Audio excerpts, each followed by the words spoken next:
For those who are watching, make your voices be heard. Keep story alive in wrestling, please. Because without story, wrestling is just two guys slapping meat. Whoa. Whoa. Whoa.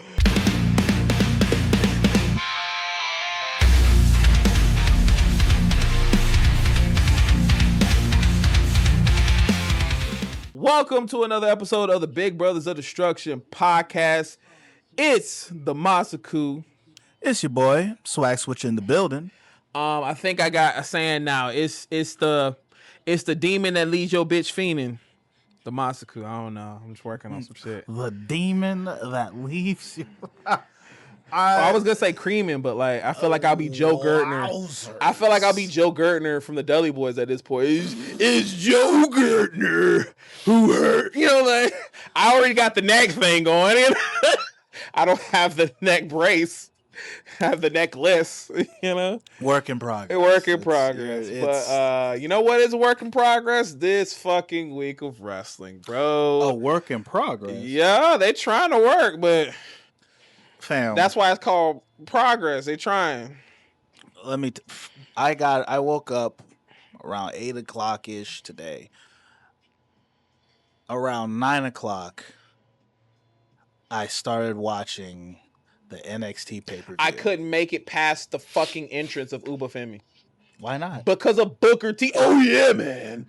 Oh yeah, man. Oh yeah. I'm like, bro, if you are in any broadcast, I'm not watching it now. I cannot stand Booker T. Bro, he does not make commentary fun. He, as a black man, you know, they always say they don't want to be the tropes or whatever, but you doing the, oh yeah, man. That the funky, you know, hip black guy type shit, bro. Like, come on, bro. It's just like, it's whack. So it's like, stop it. Would you rather him bring back his TNA persona? Black Snow? Black Snow is a little bit better because he be like, Black Snow, man. You know, it was goofy. But this is not goofy. This is just cringe. So, because it's definitely still so. Booker T right now has taken that extra step past goofy to cringe for you is what it is. Yes. Because a lot of times the glazing of certain people, it's like, bro, that's a little too much. I know you're supposed to be the color commentator, but Booker, yo, chill it out. No bread, no water, just meat. Oh, yeah. Yeah. Just shit like that. Well. So I'm glad. Okay, so I'm glad to know you watched the Deadline pay-per-view. Yes, I did. I watched the TNA Final Resolution. So after I watched NXT, I spent the next 3 hours watching the TNA pay-per-view. Which one you want to talk about first? Because I'm going to rant about the TNA one. Oh, I'm not done. Because after I finished watching the TNA pay-per-view, I said, fuck Ring of Honor. Because that's 4 hours of nonsense, and I barely know any of them. Plus, tell me you watch New Japan. So I have been watching New Japan. Let's go! But I did not watch the newest episode. That's cool. I want you to build up like I have. That's why I gave you the November 22nd. So that way you can kind of watch it and start getting used to, because it's the same guys, but just different matches and different scenarios. So I actually had the choice because I was going to watch New Japan, but then I realized if I don't watch Collision, nobody will. So I watched Collision instead, which I will say, Collision had quite the treat. Jon Moxley versus Takeshita. Tanosuke Takeshita. Yes. Yep. Fam, that match? Goddamn. Oh, it was a slobber knocker? Fam, that match was a fucking banger. Okay. So that they just fucking on Collision of all play. That was a pay-per-view level match. I mean, Takeshi normally be throwing those out, though. Bro, against Jon Moxley, you would have thought that they was fighting for that New Japan title. The way that they was going at it, bro. Like, I mean, that match was worth the dumb shit that has happened this week. You know what I'm saying? So it was the bacon and the shit sandwich. Fam, it was. So imagine if you just pushed the shit sandwich to the side and you just had like a nice, like, medium-sized batch of like Checkers fries. All right? Like, the match. Okay, so it's the shit sandwich and the fries on the side. The fries on the side was Jon Moxley and Takeshita. All right? That match was fucking delicious. Okay? I really didn't care about anything else on Collision so much. I mean, granted, Mercedes, she's lost the title. Well, so she lost her title at the Ring of Honor pay-per-view. And this is one of the things that bothers me with AEW, right? Because, like, which, let me also say, when it comes to AEW, right, I think AEW has given up on story. They've just said, you know what? Fuck it. We don't care. We're not doing it. AEW is where the best wrestle, and there's a period at the end of that sentence. All right? They've just, I feel like they've given up on story. So basically, it's like watching the Olympics. When I'm saying it's like you're watching traditional wrestling and this purity of it, but there's no story because you're just watching athletes be athletes. Honestly, that's what it feels like right now. So it's like they're having this Continental Classic. And now I'm new to New Japan right now. But it's like with the way, while I'm watching New Japan, I'm trying to get an understanding of how New Japan kind of presents their wrestlers and their story kind of thing. It's one of those things where, now, Grant, because of the fact, like, I'm just jumping in right now. Yeah, it's like because number one, the New Japan wrestling is fantastic. But it's like there is story there. And even though it's mostly unspoken story, or if anything, I would say the announcers kind of sort of like, while you're watching a match, the announcers are pretty much painting a picture for you while you watch this match of what is happening between these people. Yeah. And so, which I feel that, which if I continue to watch New Japan, I'll probably catch more wind of some of these things. Because sometimes at the end of the match, they do have like a little where they'll talk about something or they'll say something kind of thing. And I know because of the fact there's all these different factions in there. Yeah. It's like certain factions have had certain wars going on, and I see that there's certain tensions going on within certain factions happening and stuff like that. House of Torture. And so it's like War Dogs. There's like small. There is story, even though it's not story in the sense of how us Westerners are used to and whatnot. There is something cohesive that is happening from event to event to event to event. There is something cohesively happening that creates some kind of story that does get you invested in the match that is being had, even if it is as something as small as the fact of the Great Khan, for all intents and purposes, lost his tag team match against what was his name? Zack Sabre Jr. TMDK. They lost their match because Great Khan was so obsessed with specifically wanting to beat Zack Sabre Jr. that he screwed himself out of that match, kind of thing. Yeah. And it was like, once again, the commentators kind of helped fill in those pieces, and they said the fact of how in the past, every time they meet, the Great Khan can't beat him. And then, of course, when this match comes around, Great-O-Khan gets to a certain point where he's in the match and he's not tagging when he needs to tag because he's so fixated on really wanting to beat Zack Sabre Jr. Mm-hmm. just to fucking lose. Mm-hmm. And it's cool because I don't want to tell you what happens later on, but he's going to get a moment and he's going to look at the camera and it's like, finally. Yeah. And so... But I say all of that to now present the fact that I see the story that New Japan has.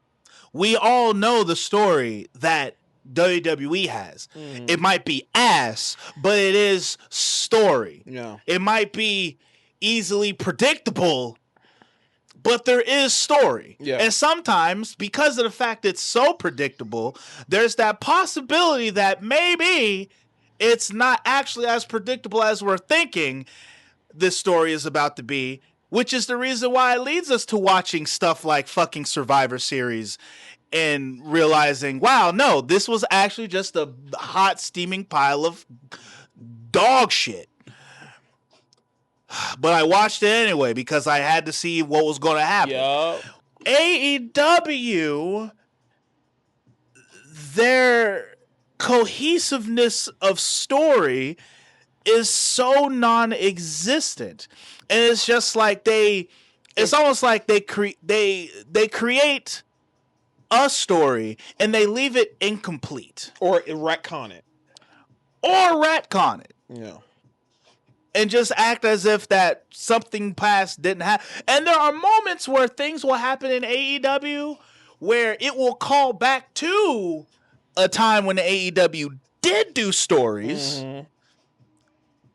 but it's only for a brief moment, and then it's just for them to be all like, nah, I'm over that now type shit. Like, like, I mean, we all could say the perfect story in AEW now is Swerve and Hangman. That story is just perfect. That story is perfect, and they are doing everything that they can to preserve its integrity. So, when you think about that particular story right now, they are currently in a space, because, once again, on Collision, we got a beautiful promo from goddamn Swerve. Swerve came out there, and he comes out and he acknowledges, he does the thing where he talks about why he's back and what he's going to do being back. And then he makes the point of pointing out the fact that, yes, me and Hangman got problems, and we don't really see eye to eye, and we probably never will. However, I respect him enough, and I hate the people who he's going up against, so how about we put all that shit aside from before, and let's team up, and we're going to fight and do what we got to do. However, after we do that, you and I need to have a sit down and we need to have a really long talk.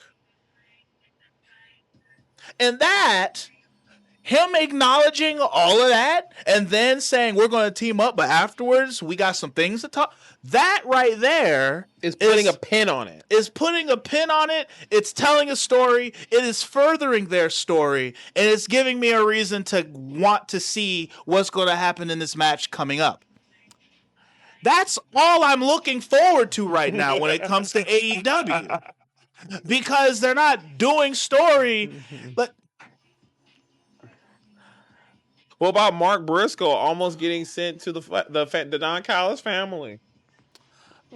Who cares? Yep. That right now... Yep. What's happening with that right now? Well, he won the match, so he's not being... he's got the belt right now, but...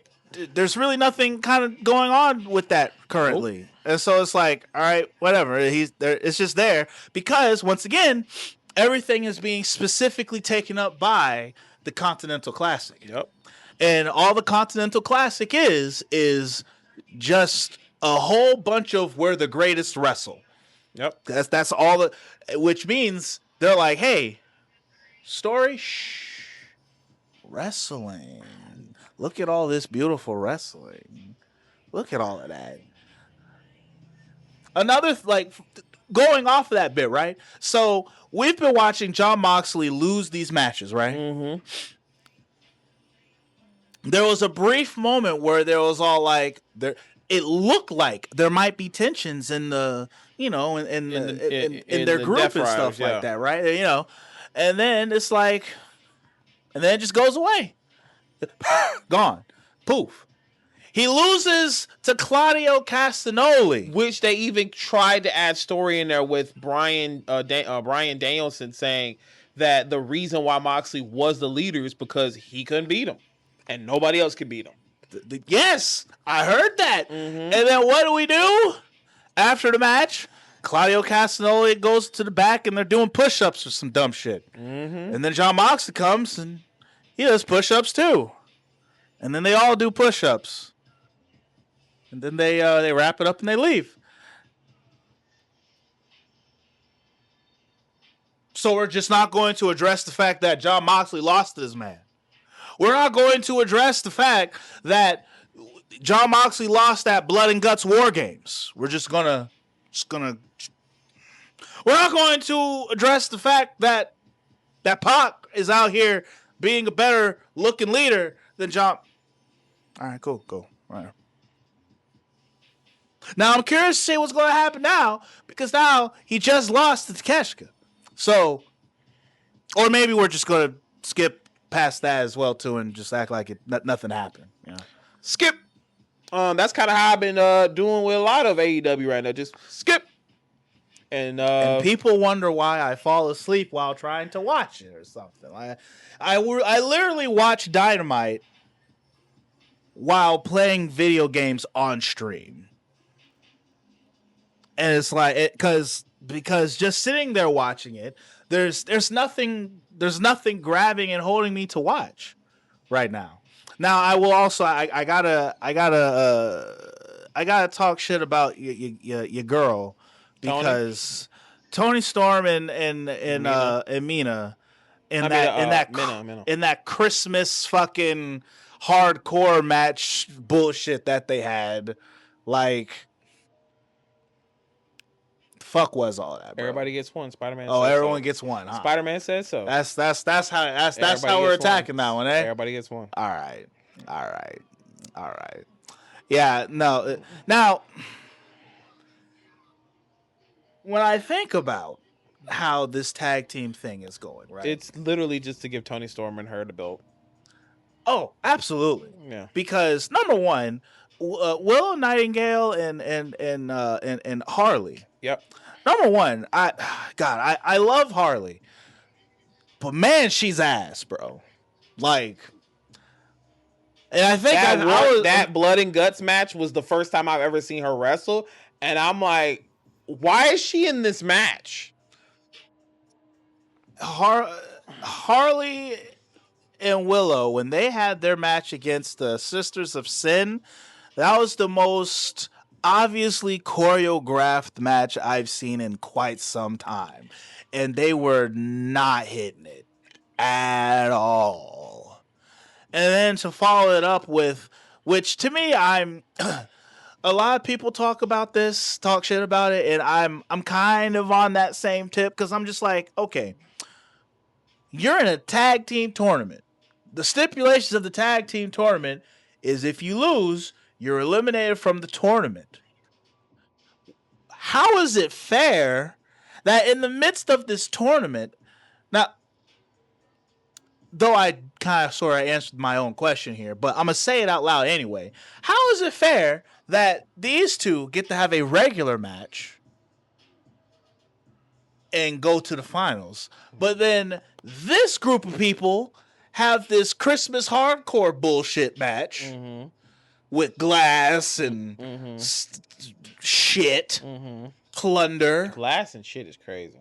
But it's like they have this as it's called this plunder match, this Christmas plunder match, barbed wire candy canes and all this dumb stuff, right? They have all of this, and then they have this match. Now, when you think about the type of stuff that happens in these kind of matches and the kind of weapons that they're using, it doesn't matter who wins.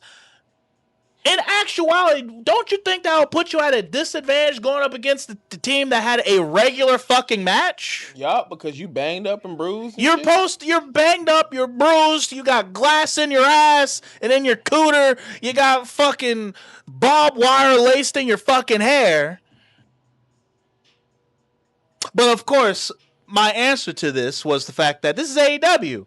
Those matches don't actually hurt you anymore. You just, you have those matches, it's the game. It's literally the game. You had that bloody match. You had that bloody match, you fell off the cell, and then when you hit the reset button, and then like everything is just fine. You can pick the character, and none of the damage from that particular thing carries over to the next. And it obviously didn't, because once again on Collision they had a little conversation with each other, the two final teams, and whatnot, and like, yeah, no, Tony Storm and old girl, that like nothing ever happened. Like they didn't just 2-3 weeks ago have a big old blood and guts match where they was beaten with belts and ran through glass, and then of course literally just Wednesday, Thursday, Friday, 3 days prior, they didn't just have a whole hardcore Christmas match with barbed wire, glass, and all this other stuff. Like nothing happened. Like nothing happened, and that's AEW's problem. That is truthfully their problem. They don't want to do story, and because they're lacking in this story, they have to fill it with something else, and that's deathmatch indie garbage, as they like to call it. And it's because of that AEW is progressively getting harder to watch and enjoy, because I never thought I would get sick of seeing hardcore shit. That is wild. That is wild. I never thought that I would watch a hardcore match and feel nothing from it. And that's what and the problem is it's having a horrible effect, because AEW is ruining hardcore shit for other promotions for me. Apparently, yeah, because of WWE's War Games now was ass because... Now, granted, WWE's War Games was ass regardless. Well, I mean, it was ass, but then the fact of you just saw blood and guts, and you know what a match like this could be. Yes, and that added to how much more garbage that War Games Survivor Series was. Yeah, it added to it. If I probably would not have complained, and I would have probably slightly enjoyed Survivor Series just slightly more if I did not watch Blood and Guts. If Survivor Series would have came out first, yes, and then watch Blood and Guts, you could be like, oh, well, we just saw, they turned this one up. Pretty much. I feel like that's exactly what would have happened. Yeah, exactly what would have happened. And you'd have been able to enjoy both for what they were. Yes, a little bit better. A little bit, yeah, 100%. But instead, because one came before the other, it was like, because when you compare them together, they all both had their big glaring problems. Yeah, it's almost like their big glaring problems are almost like the opposites of each other. The men's Blood and Guts match had no superstars. Yeah. Had no one who was of great importance in it. It was a bunch of mid-carders, Pac and Jon Moxley. Mm-hmm. And Moxley's technically the only star. Who? Yeah, and of them, Jon Moxley is the only actual superstar. Yeah. I just say Pac because he can do no wrong. Oh yeah, no, he can't. But out of my head, you're out of time.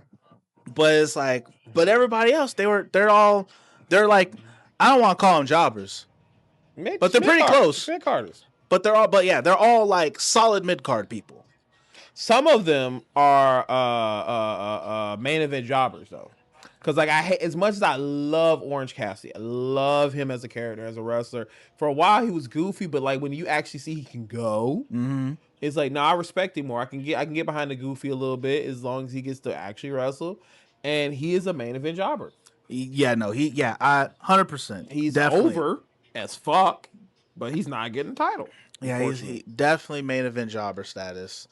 But it was like where they had, it was like a bunch of mid-cards with no stars. The guy's War Games match was nothing but stars. Mm-hmm. And then it was like, with... I don't know about that Jey Uso shit, but technically, yeah. Most of them were just stars. Yeah. And then it's like, when you look at the female one, it's like, the female Blood and Guts match, aside from Mercedes Moné and fucking Statlander, there was a story and a reason why these women needed to be in a Blood and Guts match. Where in WWE, there was really no story and truly no reason outside of women have to have a War Games match. Yep. That was the only reason why the women's War Games match happened. And the unfortunate part about it is that women's War Games match happened, and at this point, we can probably easily say, if you've seen one women's War Games, you've seen them all. Yep. Io Sky will do the same spot every year, no matter what. Yeah, so it's like wrestling this week I feel like wrestling this week has been showing their colors and just double downing on the fact that this year has been the worst year. What I said? Well, yeah. No, this year has definitely been, I won't say the worst year, because I have to look deep into it, but this year is definitely one of the worst years of wrestling. And what's crazy is the fact that prior years, AEW was not added to that mix. And so with the addition of AEW and TNA, they're trying. They are. We can talk about Revolution. We can talk about it. They are trying. Ready. But it's like, and then in New Japan, they've just been, unfortunately, in this down state for so long because they don't have any stars. They have no stars. Yeah, they have no stars. They don't have any stars. Just like how AEW does not have any stars. Which is weird though, because they literally had Sonata, who's in the House of Torture. He was their heavyweight champ like 2 years ago, and now he's walking around wielding a guitar and just slamming it on people. I'm like, what happened to Sonata, who had the heavyweight title? Which when he had it, I definitely didn't want him with the belt. But like, you're creating a star by giving him the belt, and now he's like a main event jobber with the House of Torture now. Like, I don't see him doing anything. And then they were also trying to get Yota. Like, they got him with the global title right now, which I will admit, I did not like him the first time I saw him, because I don't like how his gimmick is his smile. Like, his whole thing is just that was it. Every time he come out, he would just the smile, right? So I didn't watch a lot of the program to know who he is as a person, but all I could see is anytime he would come out, he would just do the smile. But nowadays, every time he comes out, he doesn't really do the smile. It's just, that's all I've ever known him for. But he's grown on me because, one, kind of actually like his theme song. And for me to enjoy you as a wrestling fan, there are some components that needs to happen. One, if you got a fire theme song, that helps. That will boost you to at least a 60 to me. The theme song fire you a 60, right? Off rip. But then he also can't go. So he's kind of like, he's growing on me now. And seeing him every week in this this tag league, even though Gabe Kidd, seeing him, the way he's coming out to the ring, he looks like a star who is babysitting somebody. Like, dead ass. Every time he comes out, he's kind of pulling a Rock moment. You know how sometimes Rock used to come out with the sports, with the sports attire, with the shirt and shit. And then some days he'll come out the Rock in the trunks and, you know, his whole gear. That's what he looks like sometimes with Gabe Kidd. Gabe Kidd comes out the same way every time. He'd be like, no, I'm gonna sport the New Japan jacket.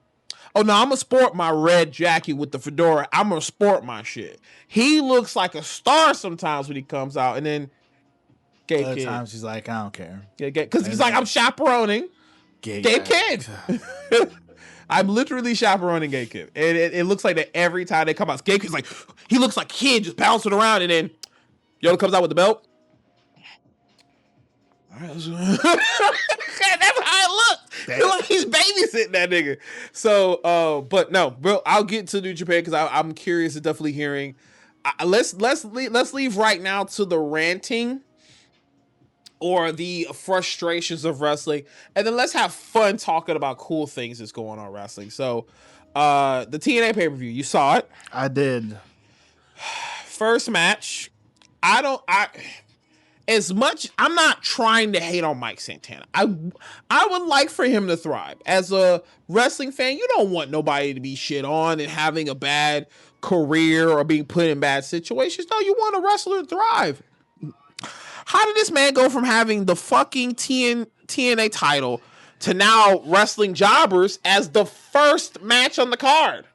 So what I'm thinking is going on right now, because there's like this small group of NXT people who are just just invading and attacking TNA. Like 3 matches were based on that. And it's like what I'm thinking is the fact that because he still has claim to go for the title, but there's a part of that feels like he's trying to get his lick back from the other people screwing him out of his title match. But his momentum is shot to me because of that. Oh, 100%. Yeah. I agree with you on that. Because it's like, but I also feel there's a part of me that feels because, as we know, TNA's about to get that TV deal. They did. They are AMC starting January 15th.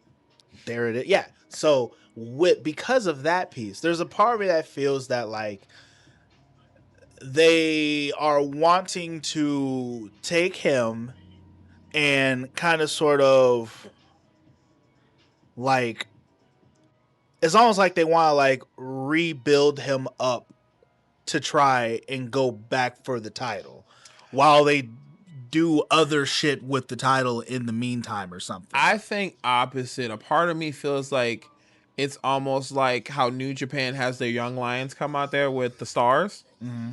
I feel like because Mike Santana, he has an audience, he has momentum. Let's put him up with some NXT talent, get him in the ring, get them some spotlight, because you're going to, like, as a fan, you would watch a Mike Santana match, right? You won't probably watch 2 newbies in the ring. You'll watch a match with Mike Santana and a newbie, maybe. He might not get that much offense, but he gets a chance to be in the ring with an experienced vet and get a little bit of shine. Just like the Young Lions in New Japan. They get those moments where it's just the 2 young lions, and I don't know if you notice it, there are some times where the actual stars will sit outside the ring and just on the apron. And I'm like, aren't y'all supposed to be acting like this is a tag match? And y'all just like, I think I'm just waiting for the spot, or I'm just letting these young lions just go. And I've noticed I've seen that. Man, there was one you saying that reminds me. See, I gotta get better. Zane J? Was it Diego? He wears the fitted and he's like wearing the unaffiliated. Actually, I think so. Yeah, he's cool. I don't know something about him because he is a young lion and they're not supposed to wear gear, yet he's wearing gear. Like there was, because definitely him. And there was who was it? Shingo and Driller? Because I think he runs with them. The one match that I saw that had it was like it ended with like one of the actual New Japan wrestlers. I think that the match finished. He finished him in a figure 4 leg lock. Oh, it was somebody from the House of Torture, because I think I know what you're talking about. Yes, the guy was spitting alcohol. Dick Tongo or whatever his name is. Like that particular match, like how it was like as it was coming to an end. And it's so funny with the New Japan guys, like when they're going up against the young lion, like in that particular moment, there was like a moment where it's like the young lion would look like he was getting ahead of steam, and he was really getting in there. It was like he was making his comeback, and then the New Japan guy was all like, "You're good, but I'm better." Yeah, and then literally just like put him down, knocked him down, locked him in the 4-figure, and he was like, and he had to tap, and it was just all like, "Yeah, you're still a young lion. You're good, but you're not. And that's what I love about it. Because the way he beat him, it was one of those deals where it's like I could see his face. He was like, oh, this guy's not that bad. I need to finish this now. Yeah, and I like that because it gives and also they're losing to simple moves because they're still young. They're still building up to that ability to kick out of 2 finishers. Yeah, you know what I'm saying? As I'm watching, I'm like, I fuck with this young lion thing. And the way that they're doing it, I think is actually really cool and interesting. Yeah, to give him that spotlight with the crew, because it's not like they're randomly selected with teams. They're like with Shingo, he has one of the young lions who's like under him, and he's been in there what they keep calling them matches, preview matches and stuff like that. Mm-hmm. And so these young lions are still wrestling with the same people every time, and to see them and how they flow, they'll always have those moments where it's like, all right, both young lions are going at it now. Or the third person in the tag match will go at it, like Gato or whatever will go against a young lion, just like how you said in those situations, and then they'll get a powerbomb or a choke slam or a Boston Crab, and that's it. That's right. And they normally take the pins, which is okay. And another thing, not to only because we brought it, we'll go back to whatchamacallit. I spoke of it before. And now that I've watched some of New Japan? Now that I've actually watched some of New Japan, it's been doubled down, and it is the fact, the whole fact and the idea of that New Japan folk, they have aura, nigga. Very powerful aura. Nigga. Because I brought this up when I was talking about why Asuka is so good, and why when she first came, she did not have to say anything. You just understood from her demeanor, her swagger, and her catchphrase what she was about, and that she was a bad bitch, and you need to stand clear of her, type thing. And so it was like that, and then watching New Japan, and I'm seeing like the actual New Japan stars. It's that weird unspoken thing where it's just like, I don't understand what they're saying. And for all intents and purposes, right now, they're not doing a whole bunch of talking. They're coming down to the ring. And just from them coming down to the ring, I'm like, I get him. I like, especially on ice. I like this guy. As the Knockout Brothers, bro, Oscar be just he hitting that Undertaker stance walk. Yes. Yes. Now, someone who I actually find very interesting in the New Japan, I think you spoke of this guy before, but he comes out there and he's got the little microphone and he's just like always singing. Yeah, that's he's like Goldust. He's like Tai Chi. Yeah. His whole shit is so hilarious. Yeah, he comes out singing like an anime fucking intro, basically, and then they'll announce him, and he's like, "Are you done?" Back to the song, bro. Every time. Oh god! But to get back to TNA, TNA. It's funny because New Japan's like just so much not. New Japan's the positive. I know. That's why I'm hype about it. But yeah, anyway. That match, Mike Santana, it's like a 5-minute match. His to spin the block. Yeah, it was fine. Yeah. Then there was the Stax versus Sean match for the TNA, their TNA international title, or their intercontinental. Yeah, might as well call. Which he was Stax is technically a part of those individuals who. Yes. And so the match was fine. It's a match. It was a match. That's how I felt about Mike Santana. I am surprised that they let Stax get the title. But once we get to what happens later on, I'm like, okay. Because there's also a fact that Stax is supposed to be, like, engaged to Santino's daughter and all this other stuff. Yeah. And I think, prior to this... Anyway. It's like probably though I think like prior to this, like, you know, she was like talk to him, was like, you gotta like, you know, calm down and stop with all. He's like, I'm fine, we're good. And then he goes and does this shit. But it's like, I mean, once again, I like it's a match. It was a match. It was cool. It's whatever. Yeah, match. You know what I'm saying? Same for the Knockouts title match. It's like one of the things I couldn't stand about it. Because I can't remember her name. I feel like I will butcher it. Is it Ling Lee? Yeah, I think so. Ling Lee, and I don't know who the other opponent was, but the whole premise of the match is like, man, they're friends. Can you take out your best friend when it comes to you being in the ring with them and being rough with? Can you actually go for the pin count on your best friend? I'm like, what the fuck is this, anime? Like, what the fuck? No, bro, this is sports, okay? You're gonna have moments where you're gonna go against your fucking friend. And if you can't go up until him and say, bro, you can get the best I ever, you know, the best of me in that ring. And, you know, whoever the best man wins.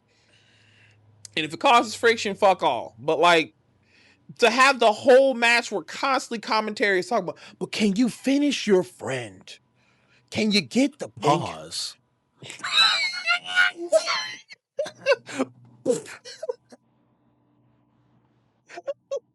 You know what?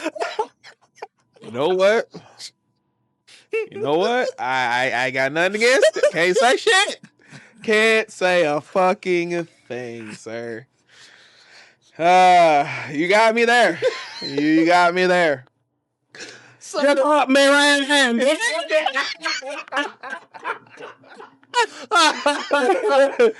You dick some fucking poop. But can you get the 3 count? Can you get the win over your friend? And that was the whole match. So it was a match. So. Which, and it's like, because of the way this pay-per-view kind of was and the way it was going, I'm like, man, I really need to make sure I double down and watch TNA. Because it was like, because I was not pervious to most of the story going into this pay-per-view, it's like watching this pay-per-view and watching the matches, it was just like, why are we here? Like out of all the matches, the only match that was like still making sense to me was what was it, the tag team match, I think, with Ash by Elegance or the Elegance brand. There was something I think in that. Oh, please, can we not get Ash by Ash by the Elegance brand? Yeah, please don't make her go on commentary again. No. I'm literally on my headphones listening to it while I'm cleaning the house. And I'm like, ugh. Like, whatever she said was just like, no. Why is she doing it like that? No. This hurts my ears. And my wife was like, what? I'm like, I'm listening to the product. Don't mind me. But I kept making noises. And she's like, what's wrong? Like, every time she says something, it's like, and here we go. Yeah. Oh, they're locking up now. Yeah. It'd be like that. And like, she didn't specify, like, specifically say that. Yeah. But it would just be that energy. Like, oh my gosh, they're actually grabbing each other. Oh, they're locking up now. Yeah. It was a bit rough. And then she said, this is my new role. And I said, if I'm hearing her for the rest of this show, just like Booker T, I will not watch this. No. I will not watch this. It's probably just going to be for when her tag team partners have their match. I hope. Because then I was unfortunately, because the inspiration did do a good damn job. I like that ending. And I'm gonna call her Alicia Fox, because that's what we know her as. She be taking bumps like a little over exaggerated. Listen, I'm this resurgence of Alicia Fox that has happened. I forget what her current name is. But yeah, same. Yeah. It always escapes me. Yeah. Number one, I was super surprised when it's like because the first time I noticed her when she came out there, she was with when she first came out there with Tessa, and I was all like, "Is that Alicia Fox?" Yes. Since fucking when? Yeah, she been there for a while, bro. I did not realize. Yeah, they connected her with Tessa Blanchard because she was just getting constant heat and not the good kind. And I honestly, low key, and this is gonna probably sound wild, bro, because a lot of the comments were the racist comments. So you connect her with the one black girl. They had to do the thing. It was like, but see, she's got black friends. Yeah, and that's her friend is black, and that's what I feel, bro. I felt that because now we're not hearing the chants anymore. That's true. We're not hearing the chants anymore. I mean, honestly, it worked. It worked, but Petra's Farm remembers. Yeah.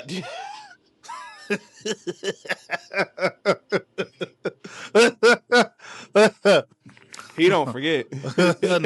Nah. Petra's Farm. God damn it, bro. That's 2 of them today, man.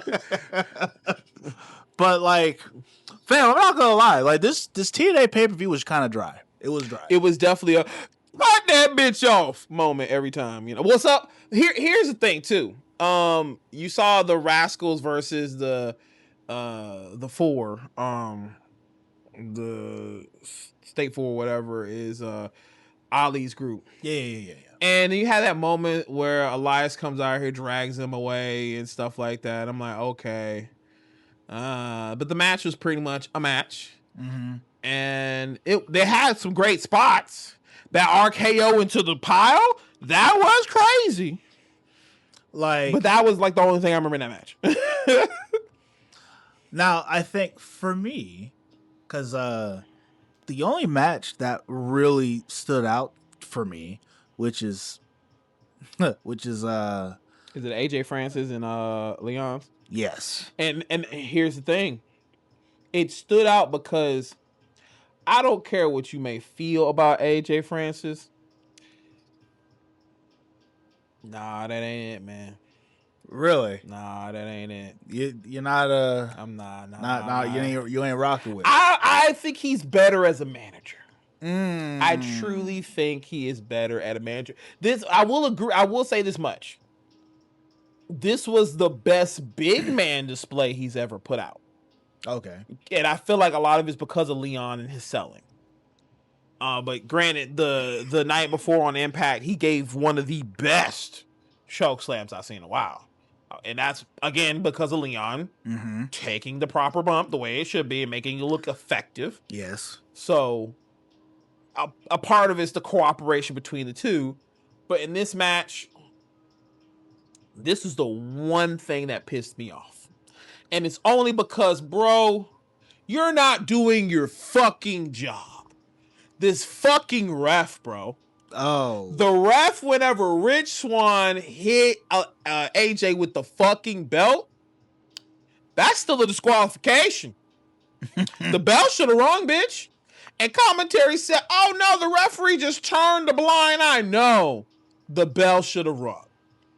Even if that's his he still that was a disqualification. I was they kind of that's that. So even if they are on the same team originally, that's that like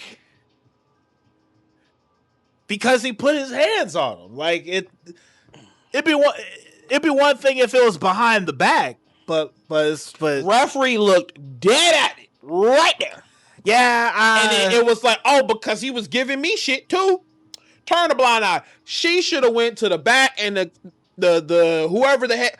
Also, who the fuck is the guy that keeps coming out with the TNA hat? Why do you have to keep putting belts on people? We don't need you to do that. You're not Triple H.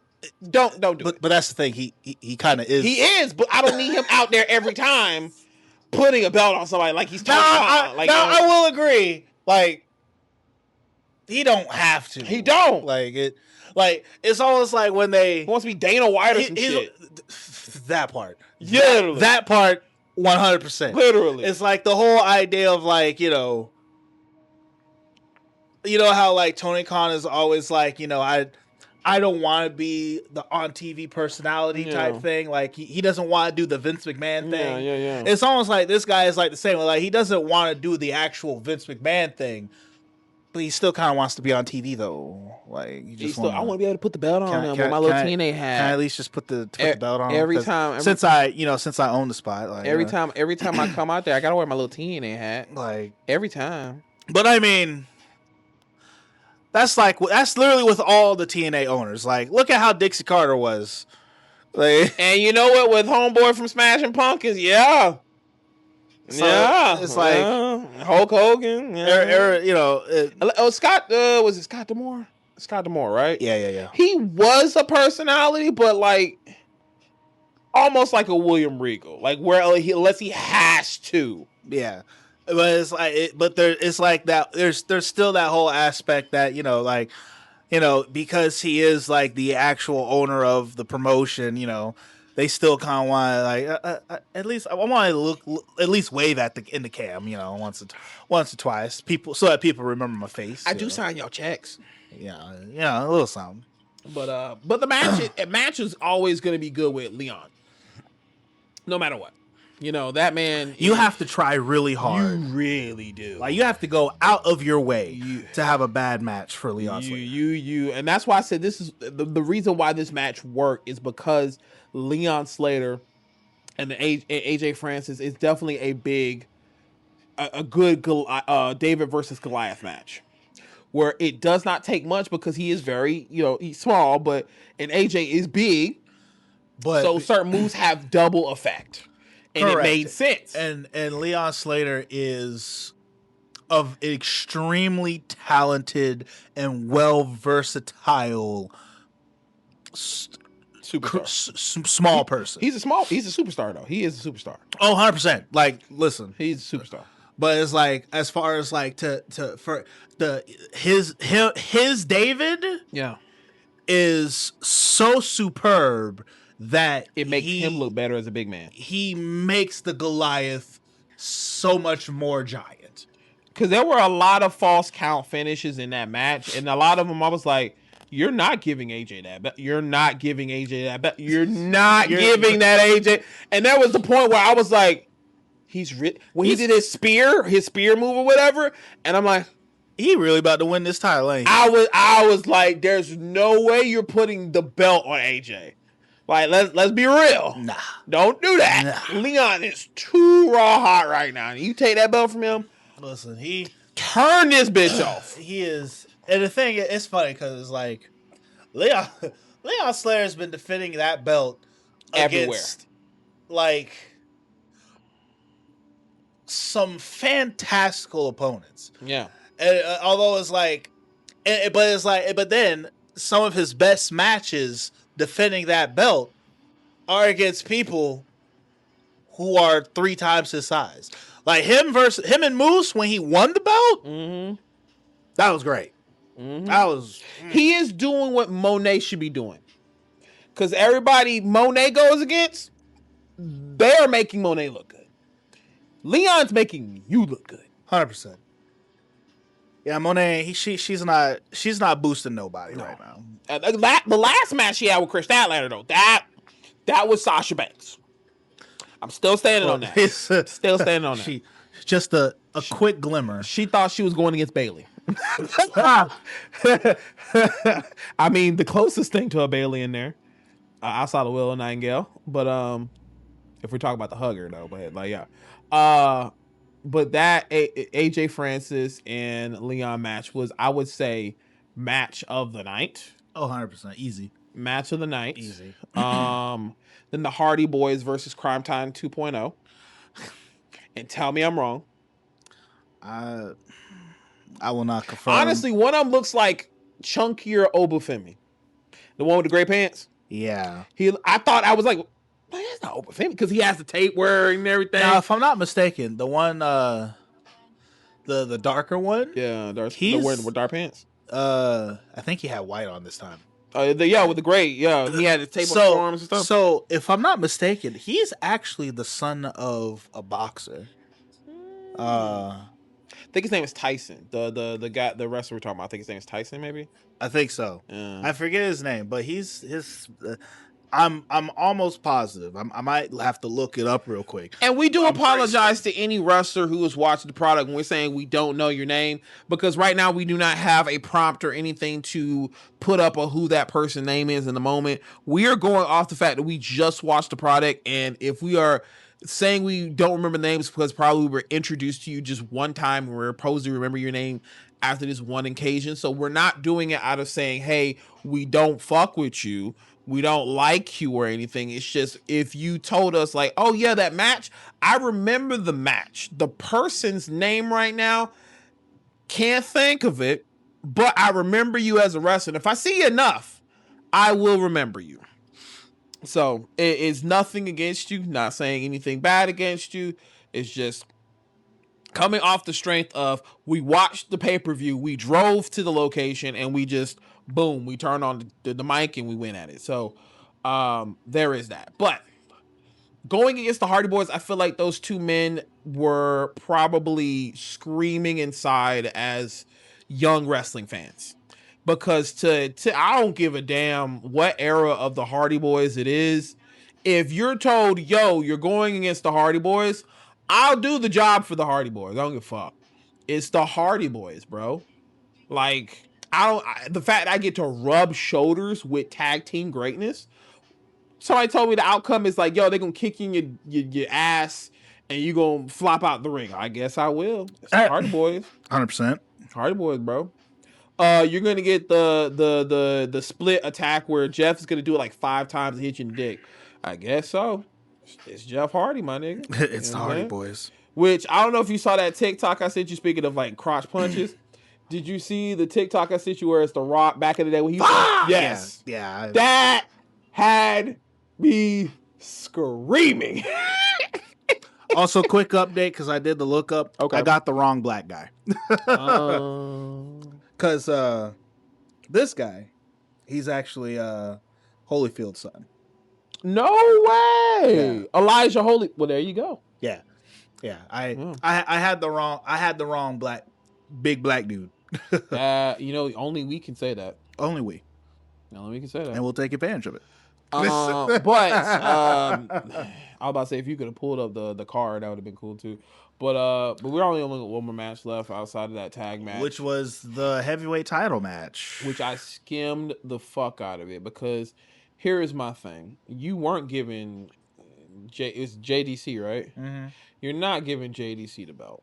No, of course not. And I really, as much as Kazarian is a vet, I don't care for a Kazarian match right now. I don't. Listen, that match was actually not important. Nope. That match was a front for what happens after the match, which was when all those guys came in there and they jumped everybody. They almost burned the ring. They was going to burn the TNA ring and all this other stuff, which now I have to make sure I watch a little bit of NXT to get an understanding of why the fuck are they doing it.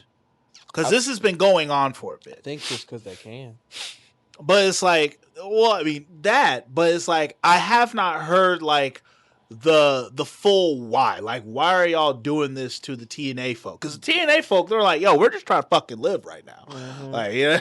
But, and then it's like, and then, fucking Ava, she's not a great GM. She's just out here fucking like, what was it? Because there was on one of the last NXT. She's like on the phone, and I guess she's talking to somebody about what, like, because that situation happened where they came in there and jumped and everything, and she's all like, "Listen, I will handle my NXT stars. You handle your TNA stars." And I'm like, Ava, you're not handling shit. Like, they're still coming to TNA shows. They're still coming to TNA shows. You're not doing your job too great.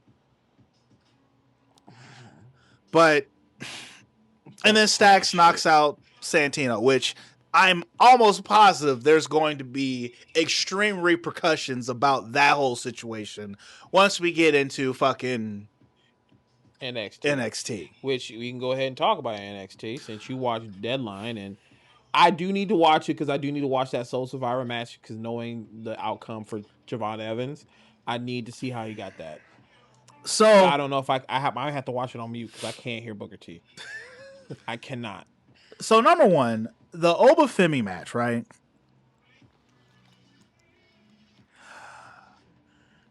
As it's been well documented on this show, we easily said, how the fuck Obafemi lose that belt? to Ricky Saints. And then afterwards, we're like, why the fuck is Ricky Saints the champion? And then Ricky Saints slightly impressed me when he went up against Trick Williams. When him and Trick had their thing, I was like, okay, all right, I'm seeing this. And then Obafemi showed up again, right? And I'm like, okay. And Obafemi came back feeling himself, bro. He's been talking that slick shit. Why boy. you think I'm doing the walk, nigga? Because that's what happened, bro. And he said he said.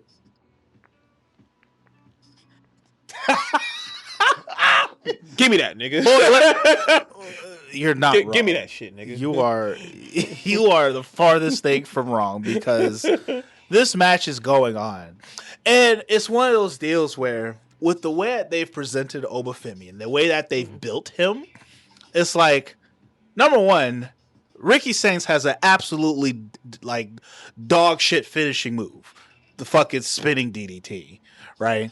And it took 3 spinning DDTs to beat Obafemi.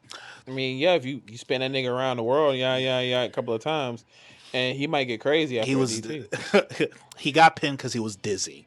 Basically. Okay.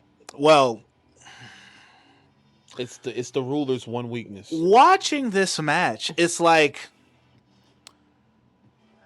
watching this match had me be like, Obafemi, how did you fumble this bag originally, bro? Like, the fuck were you doing? I was hurting, bro. I was on the road every day. You know what I'm saying? Which he kind of did.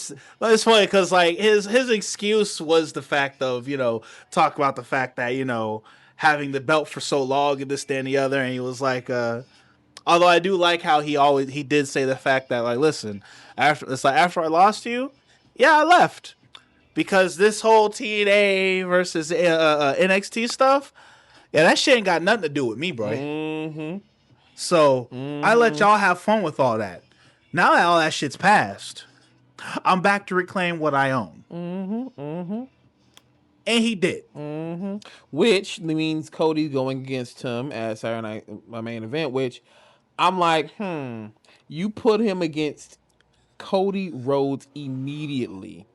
Listen, how are you going to do that when, okay, you got Braun and now you're talking about you're going to have Obafemi as your 2 main guys? Because that's basically what you're skyrocketing too. If you're going to have him go against Cody as his first fucking match. And this is it's champion versus champion. Yes. I feel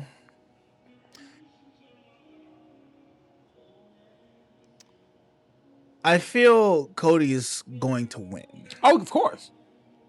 But out of shenanigans. It can't be. I don't think getting a clean finish on Obafemi would be the right way to go. And I feel like Drew has to do something. It has to be, bro. Or if anything, Cody loses because of Drew interference, giving Uba the win. You're right. I see that. Because I also agree the fact that these two being in a match is a great idea of a match. Yes. But with where they're at, especially Obafemi just getting this dub, and Cody Rhodes being Cody Rhodes, it's thundering. Damn. But like with that, it's like it's really difficult for me to be all like, so how does Obafemi lose this? Because he shouldn't. Because he shouldn't, indeed. And it's just, and I'm like, this is a situation. This is quite a situation. But you saying that, because of that situation, I'm like, yeah, there has to be some kind of shenanigans. Especially because of how Cody apparently just pulled Drew's hair on SmackDown. Yes. I believe you might be right about Drew McIntyre showing up, costing Cody the whole situation. It's the smart thing to do. It makes sense. The smart thing to do. When it comes to that match, though, again, you've watched it, so you have better understanding of how you felt about it. I haven't watched it. I don't think I'm going to watch it unless I watch the whole pay-per-view on mute. Honestly, I mean the match was good. All right. Which that's the baseline thing for all of these matches. All of the matches on this pay-per-view were great matches. But this match gave me the feeling of like, this is how this should have been the first time. Because Obafemi beat Ricky Starks and took the belt back from him, it almost makes me be like, so how the fuck you lose it in the first place? Like how? It's dumb booking. And so that's where I stand with that. And to me, it's the equivalent of letting a friend borrow a toy. Remember back in the day, you let that one friend borrow your favorite toy, and then you're like, hey, at some point, I want my toy back. It's the equivalent of, man, here you can hold the title. Honestly. Let me go on vacation for a little bit, and I hope that you can keep my title warm and safe. Now I'm back, nigga. Give me my belt. I mean, kind of, sort of, yeah. It was. I mean, the match overall was fine. The belt's back where it's supposed to be. But here's also a side question to ask: could you have seen Ricky Starks versus Cody? I wouldn't have liked it. I feel like it would have been a very NWA match. And I don't watch the product well enough to say too much to that, but it'd be a good old wrestling match. You know, good old Southern wrestling match.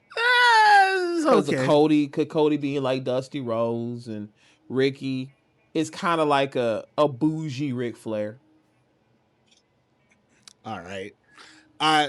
No, I'm not for it. I didn't care. I was not caring to possibly see that. I was about to say, because ain't no way they're trying to boost Ricky Saints to main roster before Uber. No. Oh, hell no. That's why I was like, this match against Cody is supposed to be the cement of like, hey, you are coming up here soon. So, which I don't know. I don't know how I feel about, Uber in the main roster, because it's like his presentation. I hope his presentation's good. Either way, Obafemi. Grant, we're almost at the end of all of this shit. So Obafemi, we don't need to see him on the main roster until after next WrestleMania. Yeah.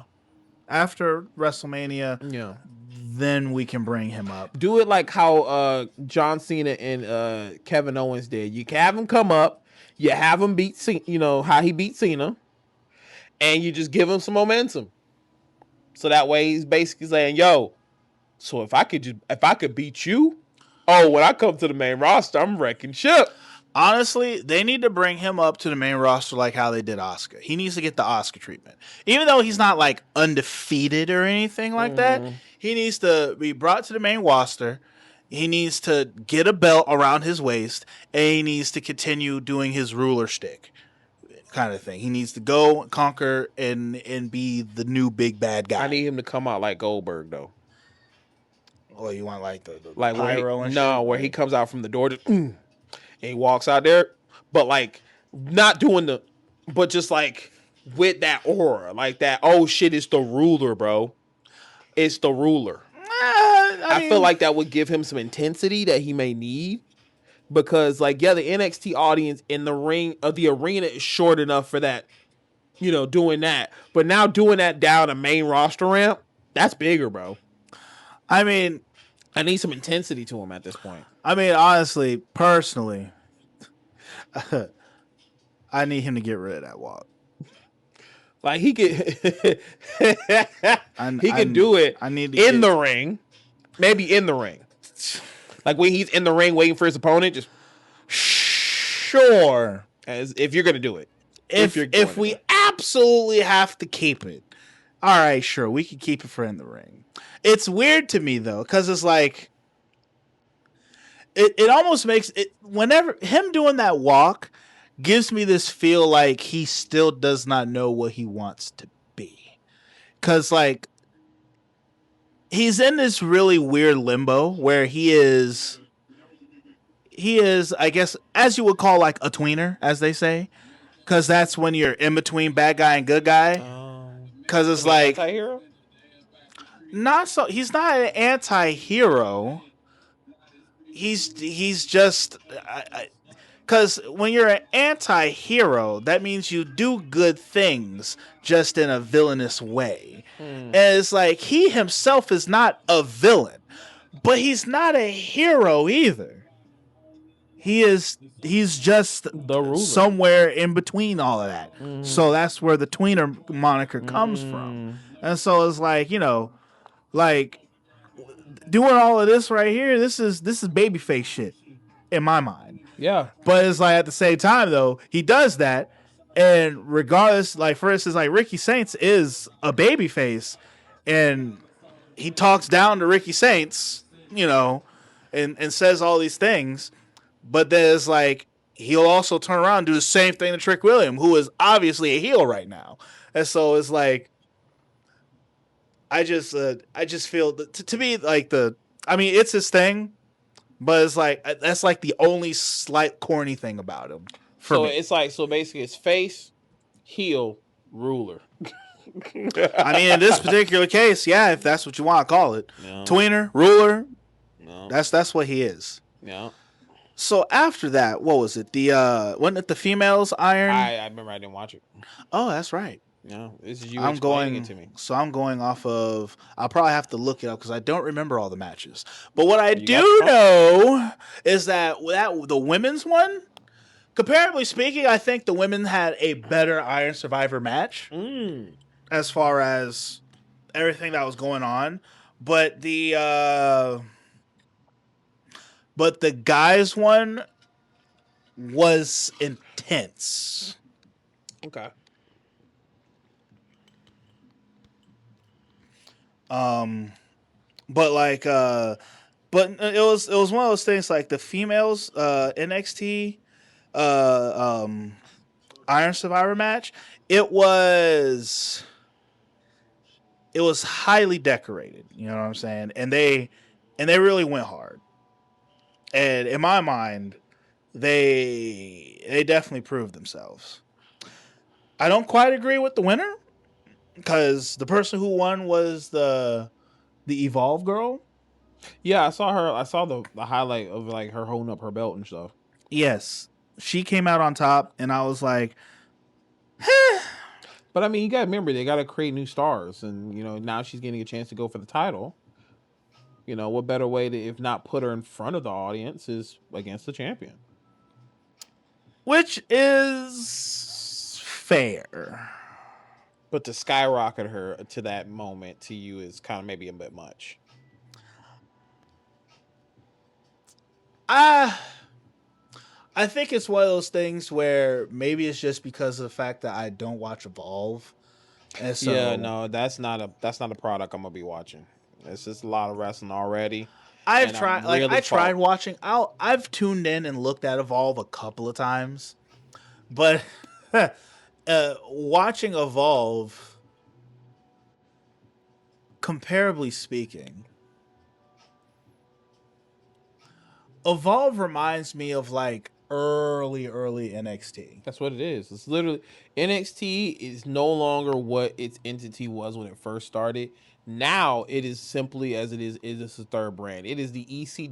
It's the equivalent of what ECW was when we had Raw, SmackDown, and ECW. That is what it is now, but it's a better product than the ECW product was. So now they have to make a new developmental for developmental, because NXT was the developmental. It's technically still is, but think about Nakia Lyons. She's in Evolve right now because they need her to develop more than what she was doing in NXT. Fam, she's never going to develop. I mean, yeah. I mean, I love everyone's developed. Oh, I mean, she can't develop no further than that. Yeah. But it's hilarious to me because it's like every once in a while I'll see it's like someone will post some outlandishly wild shit that she will have done in a ring, like the fucking her doing the Melina split in the corner on like the bottom rope, just bouncing her ass on like, and your ass is your gimmick, apparently. How can I take you seriously? You know, and I can't really take the IWC that seriously too, because I cannot scroll my timeline without a which room would you want to be in, which table would you want to sit in, and it's all the fucking women. Like, bro, like we get it. You guys fantasize about these fucking wrestlers because you don't get no coon or poon or anything from anywhere else. You just fucking idolizing these women that you would never fucking get with. But it's just like every surface of the fucking internet on my socials, I scroll and I see it. Like, bro, can we not like just focus on the fact that yes, they can be sexy. They can be sexy individuals, but if every time I'm scrolling my timeline and I'm seeing a reference of, and nigga, which one you want to be in? Which one's your girl? Which one is, bro? Like, can we? They're wrestlers, okay? Yeah, they're fucking wrestlers. God damn. There's no escaping nigga. that. Like, literally, there's people that say, oh, I watch wrestling for the plot, and then it shows the plot's Rhea Ripley. Like, people know Rhea Ripley, and they're not even wrestling fans because they idolize her and want to be with her. Like, and we're not even getting on the fact. That's why her current product is like, yes, Rhea Ripley is over. Because fucking people watch wrestling just to see her because they're fantasizing of her and not even watching the product because it's the product. It's, oh shit, it's Rhea Ripley now. And that's why the IWC is so mad that she's getting pushed to everything, is because people are buying tickets to see her. And it's not for the wrestling every once in a while. Like, you know, everybody else is the wrestling.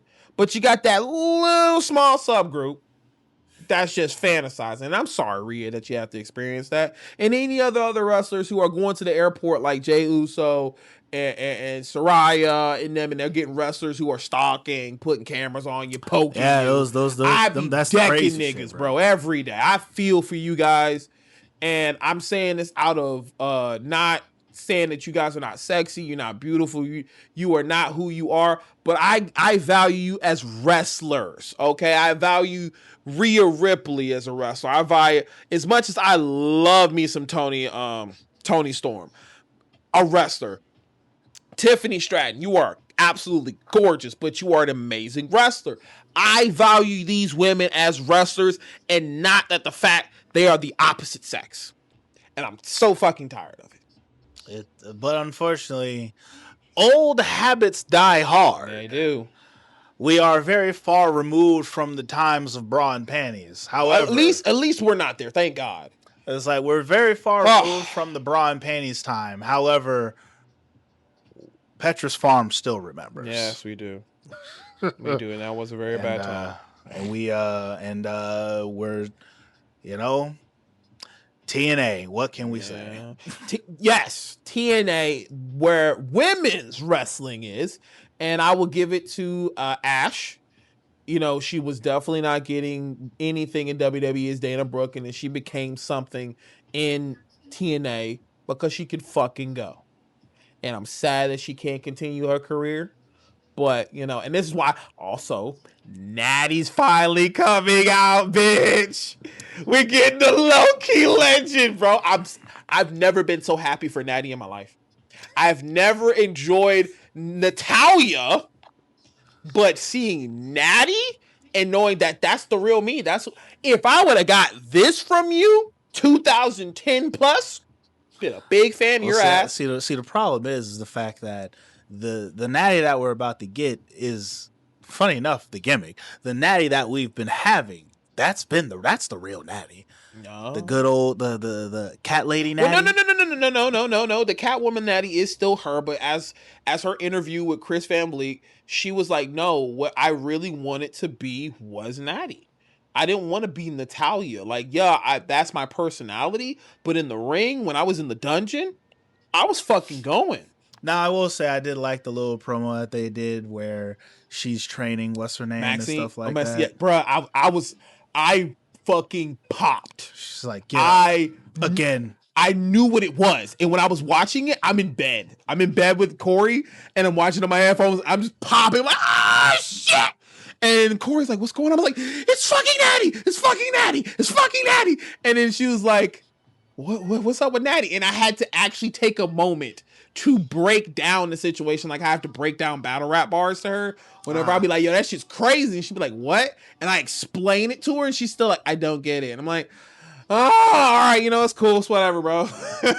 He says cool. It's whatever. Yeah, like, I'll tell you one of the bars and then you'll get it. But she'd be like, I don't get it. And I'm like, oh my God. All right, cool. But I'm so hyped for that. But to get back to the women's match for NXT. Like, let me put it this way. In my personal opinion, I understand why she did not get it, but god damn Sol Ruka. She should have had that. Yeah. So she lost both for me, belts and she shit. should have had that. Like, but it's one of those deals where, I mean, I guess because Sol Ruka needs, she has to go and deal with her best friend Zarya, and they gotta get their issues resolved, and they're gonna finally have their match. I feel. I think that's where we're going with that. Yeah, we knew that. Lola Vice, who was in the match, I'm like, she's great. I need to watch her matches because all I keep seeing on social media is everybody glorifying her ass. That's all I see. I don't see nothing else. It is great too. Yeah.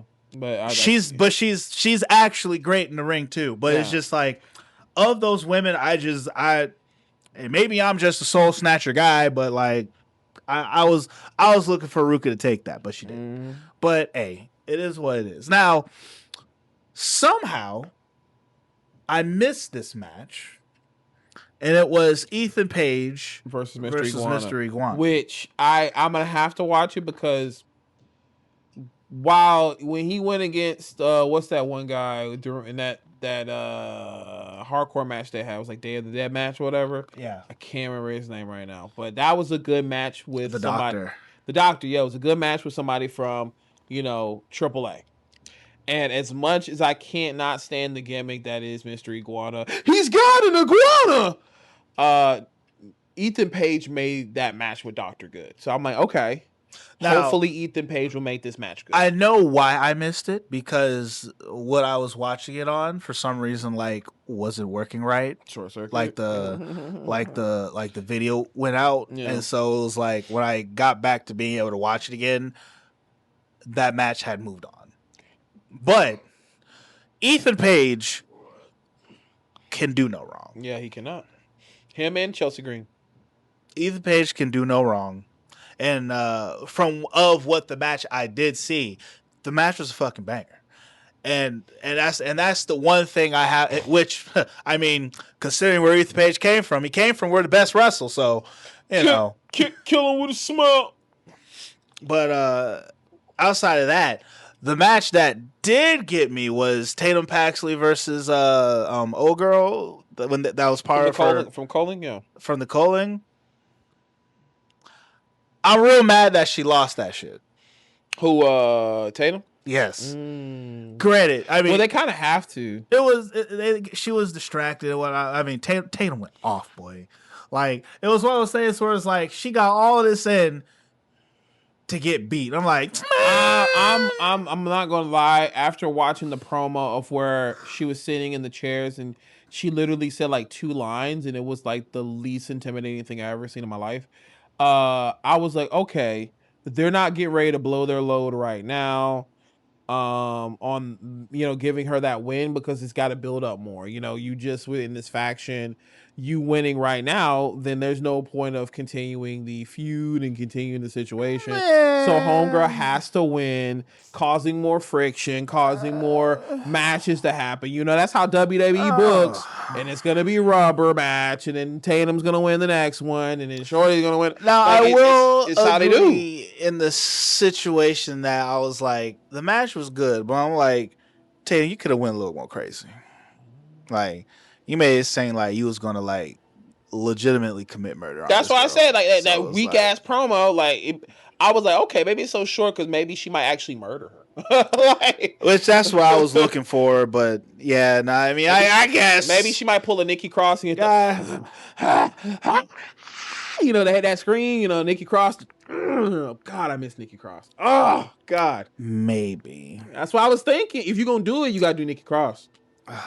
You gotta do that crazy. That crazy is believable. I mean, she might snap finally. Maybe this will be the piece that we need to make her snap. Nikki Cross, take a hiatus from the Wyatt Six, and then go down there and teach her crazy, so that way she could do your thing since you're not doing it anymore. Because I miss that version of Nikki Cross. That Nikki Cross can do no fucking wrong at all. So the final match, which was the men's one, right? The men's deadline or the Iron Survivor. Iron Survivor. So, which I don't like how. Sorry to drop in, because the Iron Survivor situation was because. Oh no, that's the Soul Survivor. Excuse me. Continue. So, I was thinking about the Survivor Series match, and the Soul Survivor. So the one thing about this Iron Survivor situation is the fact that I know in the past it was like somebody would pick who was going to be in it, and so where in the past they would have like certain wrestlers would pick like certain legends would pick. Mm-hmm. In this particular case, the John Cena was the one who picked all of these people to be in the Iron Survivor match. And so we had Javon Evans. We had one of the guys from part of the tag team champions, Dion Lennox. Yeah, Dark State, Dion Lennox. And then we had Sugar Man? No, not him. Okay. As a matter of fact, Dion gave Sugar Man the belt to be in this. The tag title belt? Yeah. Why did he have? Are they not doing the Freebirds rule? So that's what I thought. But it was like, since I'm going to be in this, he gave him and put the belt on him to hold and kind of thing. So I was like, nigga, that's Freebird rule. Everybody does the Freebird rule. I swore that they was doing Freebird rule, so I don't know what that was all about. Okay. But Miles Bourne and then Joe Hendry. So damn sure won't get Joe Henry to win this. I'm sorry. I mean, no. So the way the match ended up going, there was a point where they were all tied. Like everyone got 1 point. Oh, and the other person am I forgetting somebody? I'm gonna say this quick little thing about Joe Henry. Joe Henry, you will be the next R-Truth. Wow. I'm gonna keep it $150 with you. Once R-Truth is chilling and he's vibing and he's done, it will be you. You will make a bag. You will make people laugh. You will be a perfect person in that nature. But I'm gonna keep it $150 with you. If he ever wins that heavyweight title, I'm done. I am done. He will, but the other person who I was forgetting was what's his name? Goddamn, the TNA. You want to send him a message? I will. The TNA. The X Division champion. Oh, Leon Slater. There we go. Yeah. I don't know why I keep forgetting. Yeah. He was supposed to be in that too because they even said it in the commentary. Yeah, which he wasn't. So here was the deal. So pretty much the way it ended up going there, it was like everyone got one pinfall, okay, to start, and then what ended up going down after they got it's like everyone got one pinfall, and then like no one could get another pinfall type thing, and playing off of when Javon Evans was in it the last time, where he was about to get one more pinfall to like I guess to actually win, and he ran out of time to like try and tie it type situation. Mm-hmm. It's like it came down to the wire like that again, but Javon Evans actually got the win. And so it was a good match, but there is a part of me that was like, I was not a big fan of the participants in this match. Like,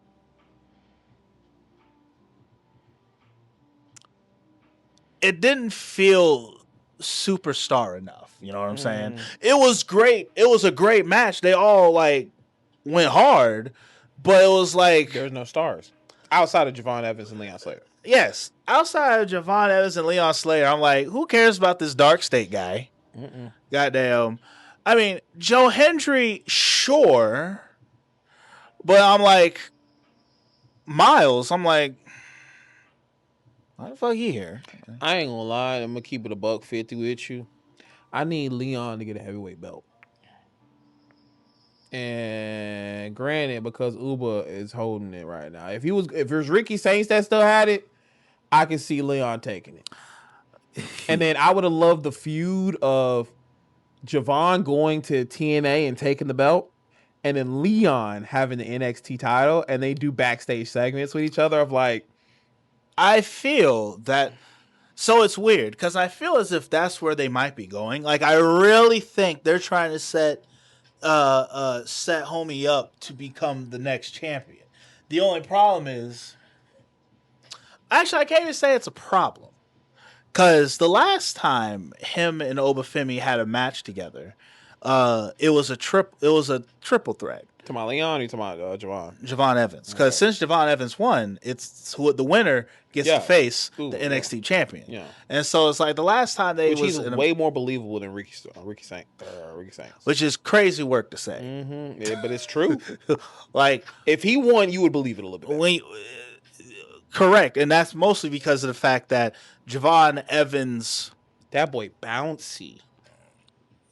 That's his catchphrase. Javon Evans compared to Ricky Saints.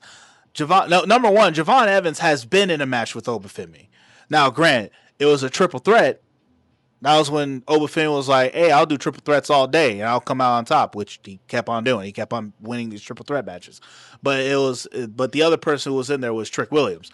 Now, I don't think they've ever fought each other one-on-one. God damn it. Good shit. Sorry.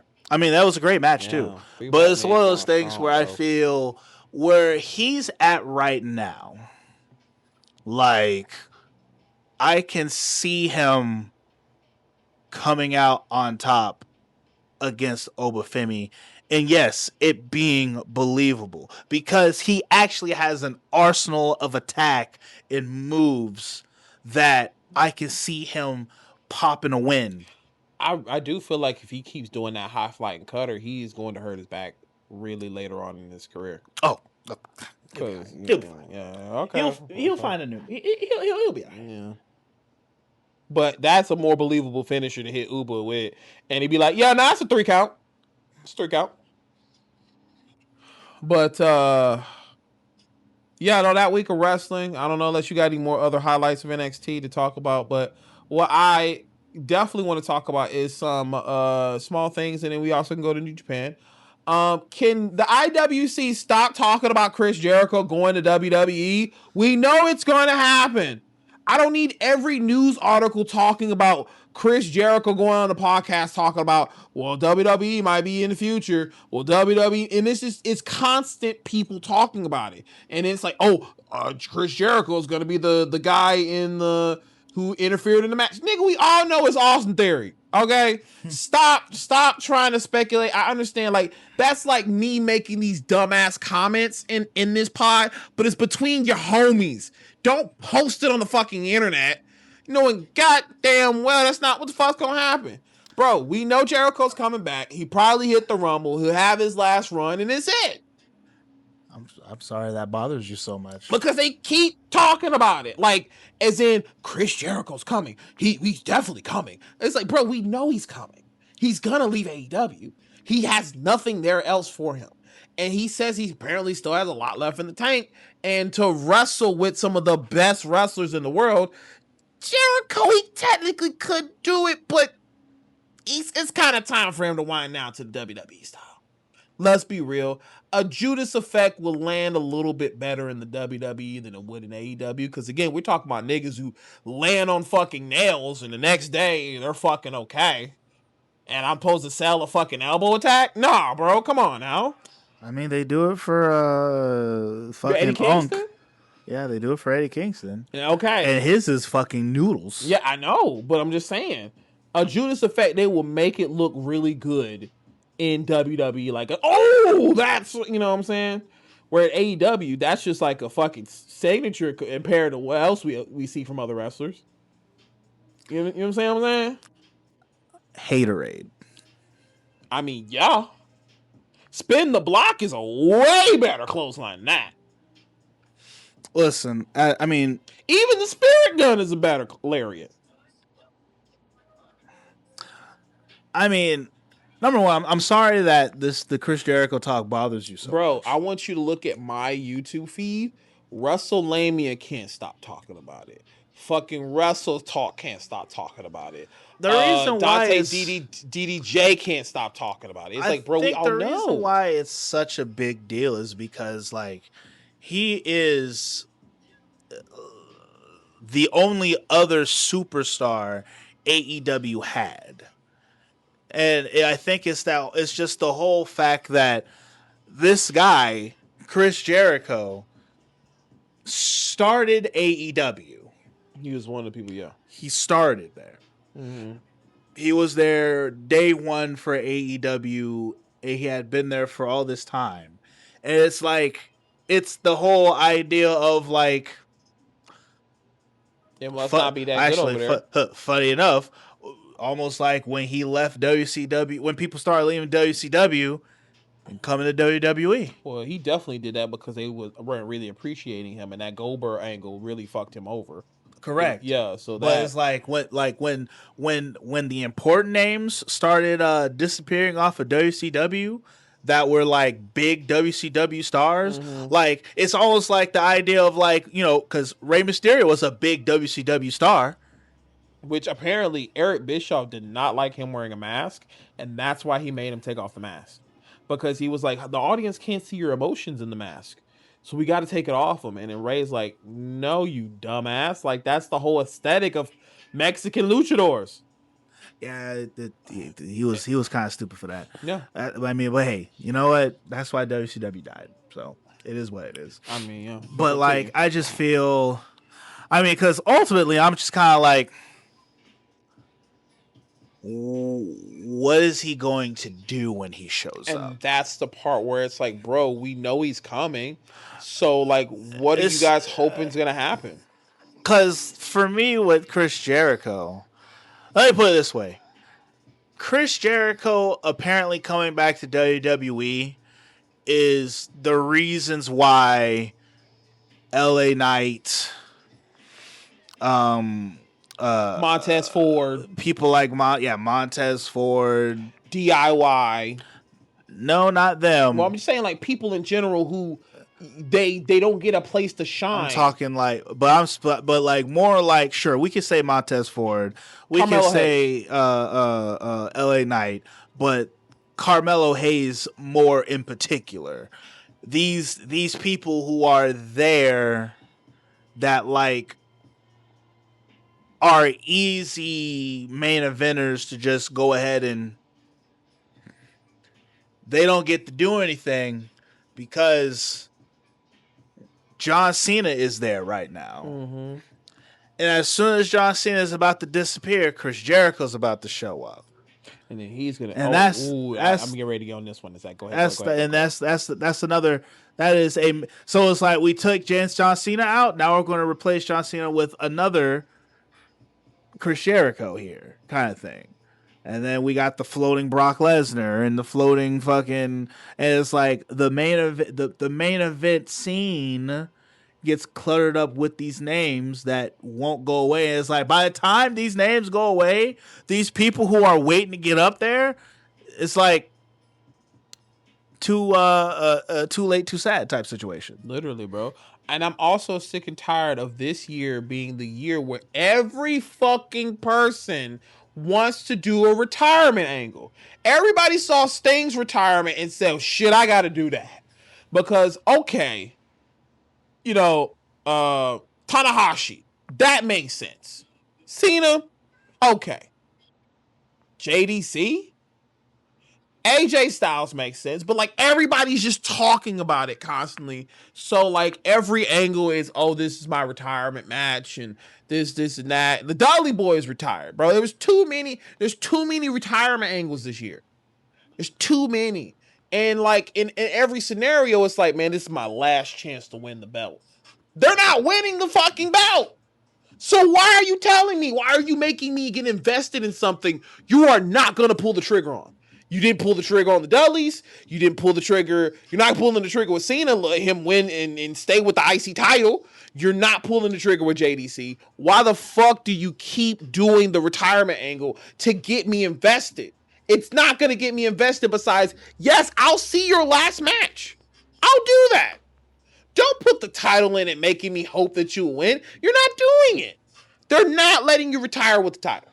I would say more so instead of like having me hoping you win, more so you trying to put up this facade, or adding, because it's like adding the title. It's like their way of trying to make you care a little extra about this match, like because that's going all the way back to Goldberg's retirement match. Sure, okay. Oh yeah, him too.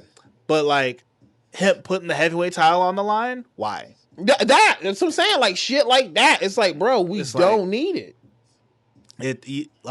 You did not have to include the heavyweight title to make it worth watching.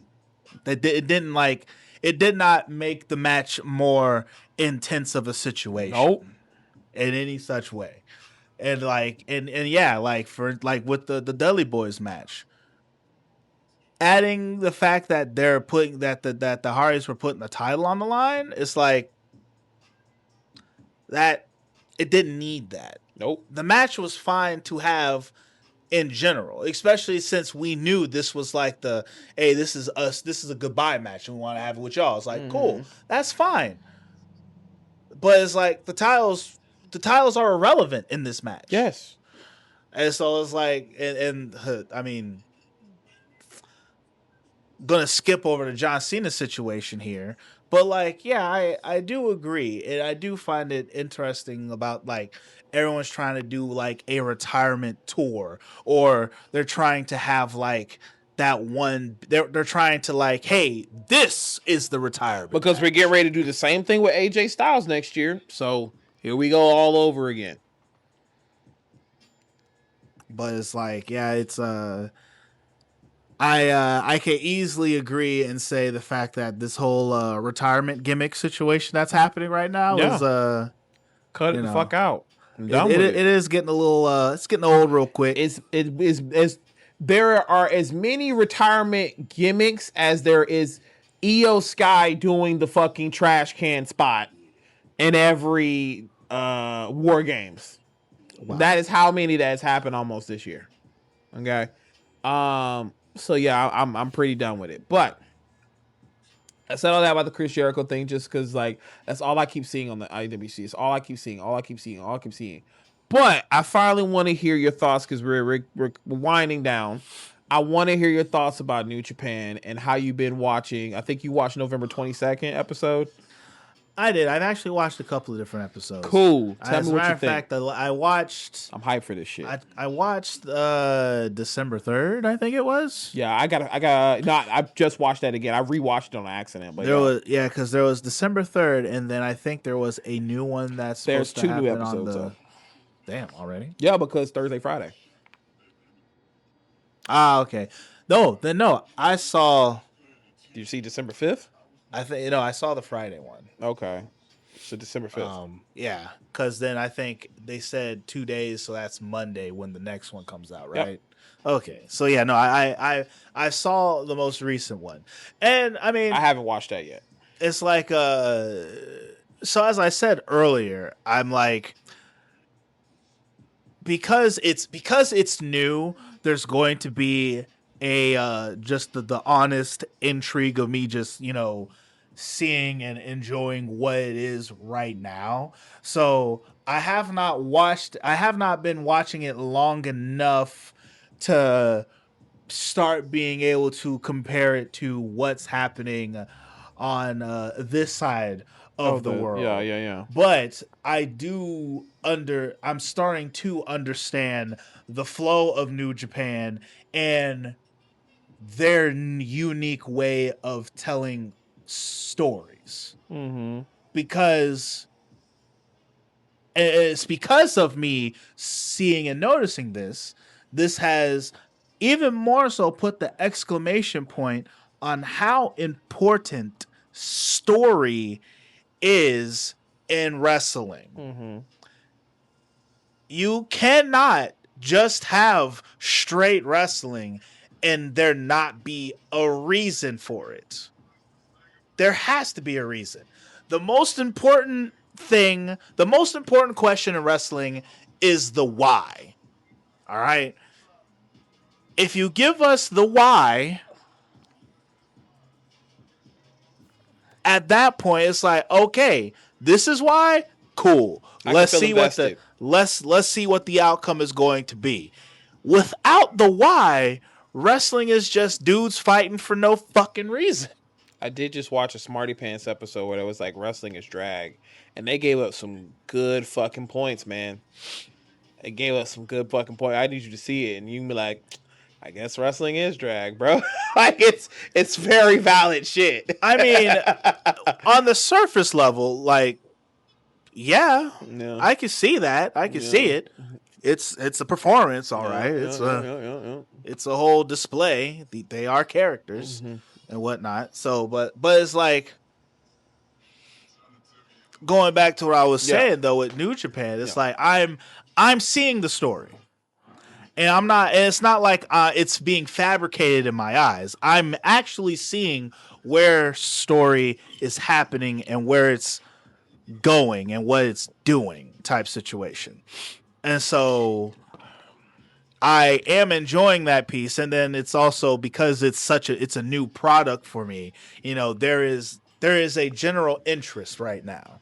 Now, once I get watching it more and whatnot and start and hopefully not see where there's like things lacking or this, that, and the other, because I can see the fact that, you know, there could be that the thing that they're saying, the fact that right now they just lack stars as far as like big name stars right now. But it's like, because I have not watched long enough, I don't know who's a star or not outside of Zack Sabre Jr. and Evil. If through the title league, Lance technically is a star because Tanahashi met, and this is one of the things commentary will tell you about if you watch the December 3rd episode. I didn't know this, but Lance Archer was once in TNA, and yes, he was. Yeah, and then Tanahashi saw him and says, "You will come to New Japan, and you will be a star." And him and Tanahashi were going at it, bro. They had matches. They submitted him. Talking about that. They were submitting him as a big man, which to me, and this is why I don't get any gaijin. Maybe you're not getting enough money, or maybe you're just missing being in the States. I'd be like, fuck that. I'm living here now. They are making me a top fucking star. I'm going against the ace, the literal John Cena of this product. And I'm getting title shots. I'm getting the belt, and I'm making money, and I have fans. I have support. I am a big talent here. And then I go back home to AEW, and I'm basically a fucking bodyguard. Why are you doing that? Just so you be home? Bro, just stay there. Just stay there and be a big name. Fam, listen, God damn it. I could have sworn Stone Cold told me, if you're not in this bitch for the fucking heavyweight title, why the fuck are you doing it? Why are you doing this?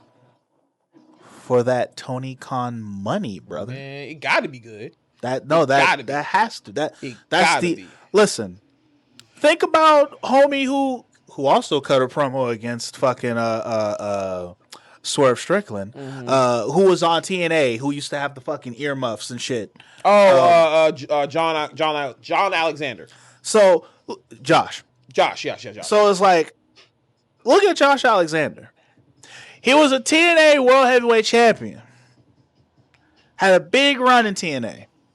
He leaves TNA to come to AEW to be a lackey for Don Callis. Losing matches. Not even in a heavyweight title picture. Until now. And it's like, why did he do it? Because you want to be home. Even though he's Canadian. Not just that piece, but it's like, because I think WWE did want him. But he chose that because I believe it's his style. His style. I think he had to go to NXT if he went to WWE. I don't think he didn't want that. Which I'm also sure was a pay cut. Definitely would have been a pay cut. And now he is there doing nothing until now. And even now, technically he's still doing nothing.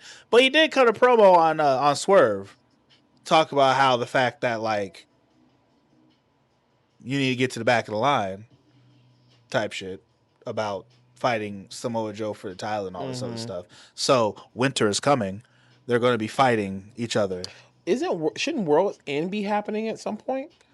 At the end of the year, maybe. Yeah, because I haven't seen them talk about any promotions to World's End, and that's their end of the year pay-per-view, and we're like, what, week 2 almost in December? No, we just finished week. I was going to say we're almost into week 2. Oh, we haven't done any promo to World's End.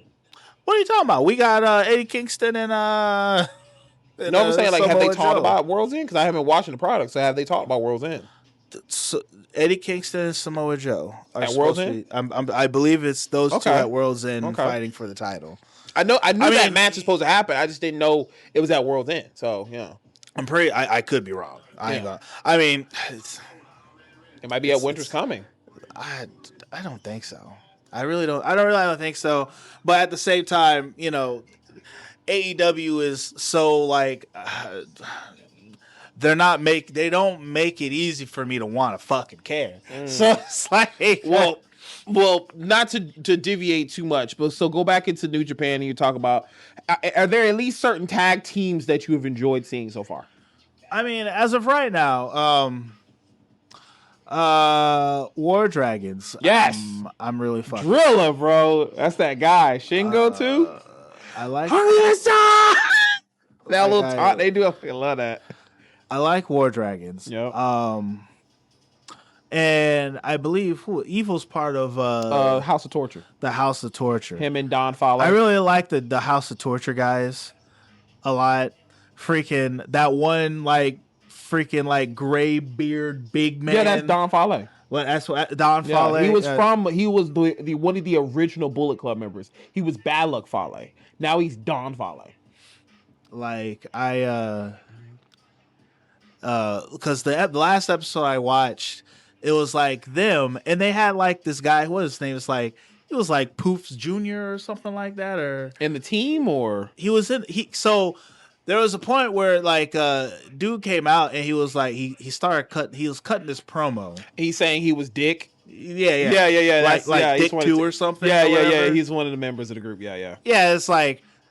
Because that episode was the last episode I watched. Mm-hmm. He's been doing it for like 2 weeks now. It's like he comes out there, he's talking shit, and it's like in the middle of which is crazy because like in the middle of the match, he interferes and he gets beat up outside the ring and shit. But what belt does Evil have? He has the never open weight title. What does never open weight mean? That I at one point knew in my life. I don't right now. Got it.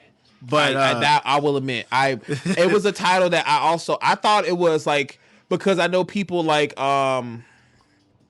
he's in the ops. Japanese guys in the ops. Shibata. He was one of the big people that held the belt because it was like almost like Ring of Honor's pure title. Okay. Like it was kind of something like that. And I don't know if it's still that, but it was the equivalent of that. Got it. Okay. Mm-hmm. But yeah, no, like right now, those two teams are the ones that catch my eye like the hardest. That's because Evil is Japanese Undertaker. I don't give a fuck what you say. I mean, that's fair. I see it. I can see it. But it's like those two. So Yoto Ice and fucking Oscar. I like them. They're cool and all, but I'm still waiting when it comes to them because I also don't want. I feel like if I'm just all I feel very bandwagony. Yeah, no, I get it. But like the swagger, the aura is there. It's kind of like you want to do it off the strength of the aura. It's there. Now, one thing I will say now that I've watched Yota Ice a couple of times here, he reminds me of whenever you watch like a Japanese movie, and it's like they got the one goofy character who's usually the more heavy set one. Kind of like how you remember Kung Pao Into the Fist, where he had to do, he always hit the music and he would dance with the boombox. And he reminds me of that person because like in your like old like Japanese martial arts movie, or Chinese martial arts, or like in those old martial arts movies, you know, you have the main character, but there's always the one chubby dude. Oh, like in the Jackie Chan movies when he used to have that one guy who was the director of all his movies, by the way. He would always have like a situation happen to him, but he was a chunkier guy, but he's a kung fu legend. Yeah. And I know what you're talking about. Yeah. He often comes off as that because they're kind of silly, kind of goofy a little bit. Mm-hmm. As like the persona that he has, which is kind of funny because it's like, you know how people always say, you know, like, you know, the Japanese like appropriate black culture. Mm-hmm. He does have a move called the Bamba Claw knee. Okay. Yeah, he does have a Bamba Claw knee. But it's like one of those things where, you know, because he's kind of has like this gangster rapper appeal to him, there's like a certain part of it to me where it feels like he's like low-key cultural appropriation. I won't even say he's like appropriating the culture, but it's like sometimes it feels like one of those things like, all right, he's definitely portraying a black gangster rapper now type situation. Like you're like, and it's like he's just ever so slightly overdoing it. But at the same time, like another black person would see this and be all like, that's straight up, he's appropriating our culture. Yeah. Why not we have just a black man in his spot? Yeah. And they actually know what they're doing. Yeah. Type thing. Yeah. And so it's like, I see that. It doesn't bother me. Yeah. Because I'm cool with it. Because then it's like he's, you know, him doing the super gangster shit and whatnot. And then you look at his tag team partner, this stoic big man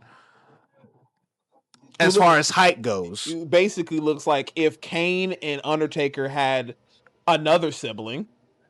Yeah, like you know, him teamed up with this guy, and it's like they completely clash in look and style, but they're a really good tag team. And it's like I like that aspect. It kind of gives me a little bit of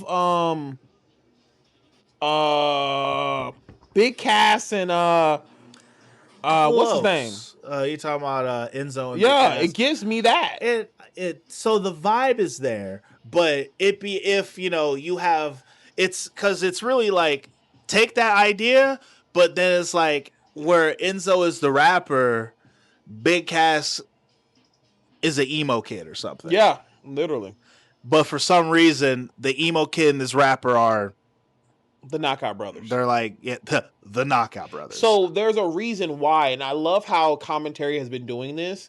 So apparently, Yoto actually was in Germany for his excursion and was around Oscar, and that's how they bonded.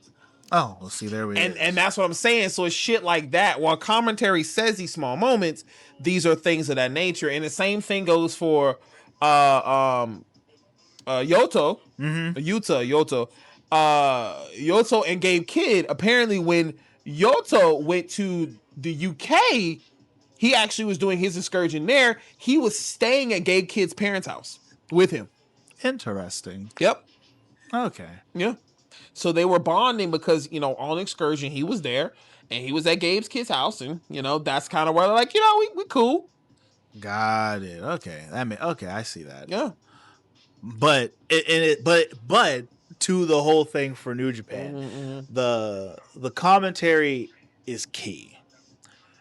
It is key for making everything make sense, and then also putting forth the story of what's happening with everything. kind of thing. Now, of course, in the midst of the match, which is something you don't see a whole lot of like in other wrestling, but like there's been a couple of moments where like in the middle of a match, a dialogue is happening. Mm-hmm. Now, depending on who the commentator is, they'll either be able to tell you what the fuck is going on, or they'll just be all like, well, this. Yeah. In which it depends on which commentator. Commentary. One of them knows Japanese, so yeah. Commentary is hit or miss. Yeah. As far as them being good. However, but one thing that they do is they will at least give out and lay the story out, regardless who the commentators are. Because since I've been watching, there's been 2 different guys I hear. Now, the other interesting thing is that sometimes they'll have there's like a wrestler will come in and start talking with them.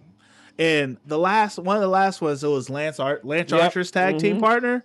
Oh, from Monster Sauce? Yeah, Sauce? Yeah. Fam, he was saying some real sus shit, bro. Nigga, yeah. Right, he was.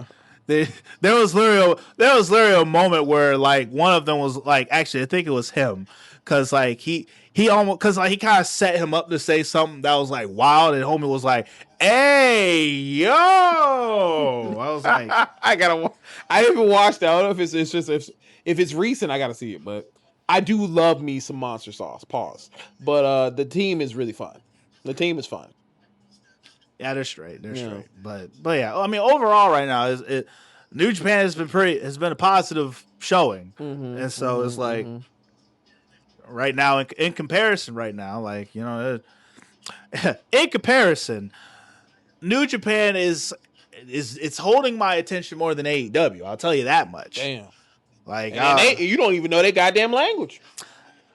And that's like the only that if there was any gripe, that would be the fact that it is the only gripe, because when they be cutting promos sometimes, and if nobody can translate the promo, you're just like, well, I want to hear the promo. I want to know what he's saying. Yeah, like I wish that New Japan Subtitles had a way where but the problem is, doing subtitles for live footage it's very difficult. Yes, it's not just difficult. It sometimes, and most of the time, just doesn't fucking work. And so it's like, well, hey, we get it in where we can fit it in. You know what I mean? So, but yeah, New Japan's great. It's fun, and this is the tag team stuff. Yeah, which is like, comparatively speaking, the not as fun stuff. At least that's what I hear from most New Japan fans. People are all like, the tag league? Nah, you gotta watch when they do the fucking G1. G1 is when you will see AEW quality shit in there. You will see that. Because that's when they gotta show the fuck out. But the tag league is an introduction of like, okay, this is what it can be. Which honestly I feel is like watching the tag league, I feel is probably a really great way to introduce someone to New Japan. Because you will see familiar faces, yeah. Because you're seeing faces over and over again, and then the people who you're seeing, because you'll see them, and then if they're a team, you do from time to time get to see the people who they're affiliated with, yes, and all that stuff. So, especially Chase Owens and the House of Torture and all them. But I'm glad you're enjoying it, and as we come back next week after watching some product, we could definitely do so. We got to get Mr. McKinnon always winning on here, because we want to do that next episode. So for the holidays is coming up, we're going to still have an episode. We're just going to have to time it out on how we're going to get everything. So you guys will be getting still episodes every week. But before we kind of wrap things up, do you got any final thoughts or whatever? For those who are watching, make your voices be heard. Keep story alive in wrestling, please. Because without story, wrestling is just 2 guys slapping meat. Whoa.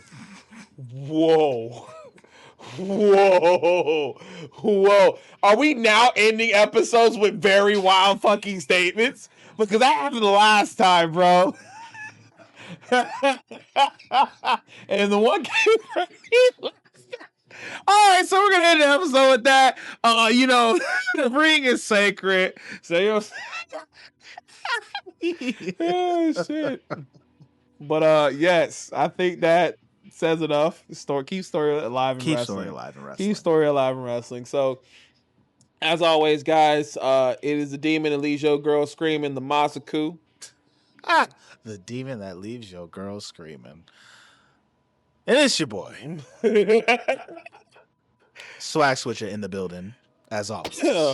And remember, in every situation of wrestling, the ring is sacred, the questions are real, but the destruction is guaranteed. So you will see us here next week. Please hit the like button, hit the subscribe button. Until next time, we'll see you soon.